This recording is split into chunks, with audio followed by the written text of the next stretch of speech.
Hello. आज मी pizza recipe बनवते आणि ती मी कढईत बनवणार होते आणि पिझ्झा बेस ही घरीच बनवते. पिझ्झा बेस बनवण्यासाठी 1 ग्लास गरम पाण्यामध्ये 1 चम्मच ईस्ट आणि 1 चम्मच साखर टाकून 10 मिनिट भिजायला ठेवायचं.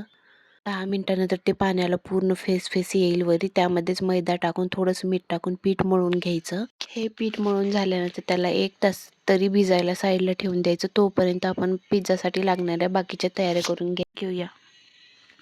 आपण जे पीठ मळून ठेवलेलं होतं ते डबल झालेलं आहे. जेवढे पीठ ठेवलं होतं त्याच्या डबल टिबल पीठ फुगून वरी येतं. असं पीठ व्हायलाच पाहिजे. या प्रकारे पीठ फुगल्यानंतर पिझ्झा खूप सॉफ्ट आणि स्पंजी होतात. आता हे पीठ आपण परत मळून घेऊया. यामधली हवा सगळी काढून घ्यायची. 1-2 मिनिट या पिठाला व्यवस्थित मळून घ्यायचं. आणि पिझ्झावरती टाकायला आपल्या कोणत्या फेवरेट भाज्या आहेत किंवा तुम्हाला कोणत्या फेवरेट असतील भाज्या ते आपण आपल्या आवडीनुसार कट करून घ्यायच्या. मी इथं शिमला मिर्च, कांदा, टमॅटो, पनीर घेतलं होतं. त्यानंतरची स्टेप या पिठामध्ये आपल्याला किती पिझ्झा बनवायचे तेवढे कट मारून घ्यायचे, बॉल करून घ्यायचे. मी 4 पिझ्झा बनवले म्हणून 4 पार्ट करून घेतले. एक गोळा हातावरती घेतला, त्याला कोरडे पीठ लावून हाताने स्प्रेड करून गोल आकार देऊन घ्यायचा. जाडच ठेवायचं, जास्त पातळ नाही ठेवायचा. ज्या प्लेट आपण कढईमध्ये ठेवणार आहोत त्या प्लेटवरती ठेवून पिझ्झा बेस बनवून घ्यायचा. चपातीसारखा गोल बनवायचा पण थोडंसं जाड ठेवायचं, भाकरीपेक्षा जाड ठेवायचं. त्यानंतर त्यावर पिझ्झा सॉस 1 चमच लावून घ्यायचा. त्यानंतर मेयोनीज किंवा चीज ब्लेंड ही लावू शकतात तुमच्या आवडीनुसार.